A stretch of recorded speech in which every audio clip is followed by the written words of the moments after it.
से अकेले किसान के लिए पॉसिबल नहीं है।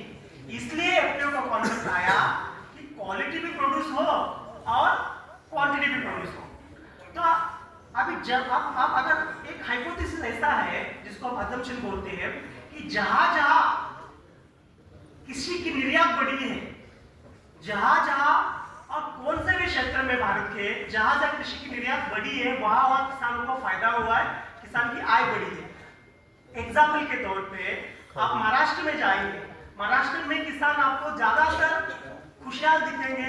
मराठवाड़ा जो हमारा जो कॉटन बेल्ट थे वो छोड़ के बाकी का जो एरिया है जैसे वेस्टर्न महाराष्ट्र है, जैसे हमारा नासिक है, वो जो रीजन है ये इसलिए बढ़ पाया, किसान को ज्यादा इनकम इसलिए मिली क्योंकि वहां से कृषि का निर्यात बहुत अच्छे पैमाने पर होता है।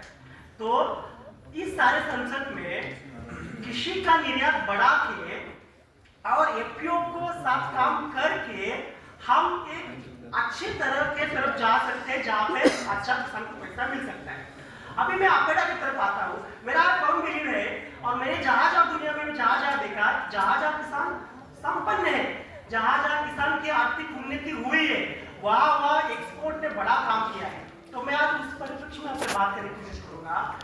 अपेडा में भी, अपेडा हमारे देश में एक प्रमुख संस्था है जो एग्रीकल्चर एक्सपोर्ट बढ़ाने के लिए काम करती है। तो अपेडा की तरफ से अगर आप एक्सपोर्ट करना चाहते हैं तो एफपीओ को क्या लाभ मिलेगा, एफपीओ किस तरह से अपेडा का मदद लेके, अपेडा ही नहीं, हमारे पास जो स्पाइस बोर्ड है, हमारे पास जो अलग अलग एक्सपोर्ट काउंसिल्स है, इसके आप फायदा लेके इसके साथ जुड़ के आप कैसे आगे बढ़ सकते हो। तो अपेडा आपको 3 तरफ से मदद करेगा। अगर आपको कृषि की निर्यात में आना है तो अपेडा आपको 3 तरफ से मदद करेगा। एक ही इंफ्रास्ट्रक्चर डेवलपमेंट, यानी हमारे यहाँ पे जो जो इंफ्रास्ट्रक्चर लगता है उसको खड़ा करने में। दूसरा है मार्केट डेवलपमेंट, यानी वो चीज मार्केट में किस तरह से पहुंचे। और चौथा है क्वालिटी डेवलपमेंट, क्वालिटी के बारे में। तो पहला लेके चलते हैं हम, जो लेके चलते हैं कि इंफ्रास्ट्रक्चर डेवलपमेंट।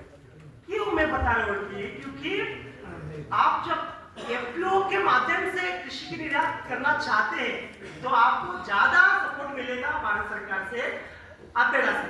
फॉर एग्जांपल, अगर जब भी आप एक्सपोर्ट करेंगे तो आपको 3-4 चीजें लगे, 4-5 चीजें स्पष्ट, जैसे कि आपको पैक हाउस लगेगा, आपको प्रोसेसिंग प्लांट लगेगा, आपको लगेगा रेफर लगेगी, ये सारी चीजें हैं। इसका जो कॉस्ट है, इसका कॉस्ट लगभग 60% आपको सब्सिडी अपेडा से मिल जाती है, जो कि बाकी के प्राइवेट इंटरप्रेन्योर से उनको 40% मिल जाती है। लेकिन अगर आप एफपीओ हो तो आपको बढ़ जाती है। इंफ्रास्ट्रक्चर होने के बाद सबसे इंपॉर्टेंट है कि आपको जो प्रोडक्ट है उसको क्वालिटी बनाए, और क्वालिटी बनाने का जब तक आपको क्वालिटी अच्छा नहीं होगा तब तक आपको अंतरराष्ट्रीय मार्केट में आपका एक्सेप्ट नहीं होगा। तो क्वालिटी डेवलपमेंट, जैसे कि अगर आपको लैब खड़ा करना है, आपको जो चीज बाहर भेजना चाहते हैं उसको टेस्टिंग करना है, इसके लिए भी अपेडा आपको हेल्प करेगा। तीसरा मार्केट डेवलपमेंट। मार्केट डेवलपमेंट मतलब अगर आपने तो प्रोडक्ट भी बनाया लेकिन आप बेचेंगे कैसे, तो इसके अलग अलग टेक्निक है, जैसे कि बायर सेलर मीट है, एग्जीबिशन है, संगोष्ठी है, जहाँ पे सारे बायर इकट्ठा होते हैं, सारे सेलर इकट्ठा होते हैं। उस तरह से कि उसमें भी पार्टिसिपेट होने के लिए भी आपको अपेडा मदद करेगी। ये 3-4 चीजें हैं जिसका हेल्प लेके आप हम सब किसान भाई कृषि की निर्यात का जो आर्थिक इकोनॉमिक जो बेनिफिट है वो ले सकते हैं।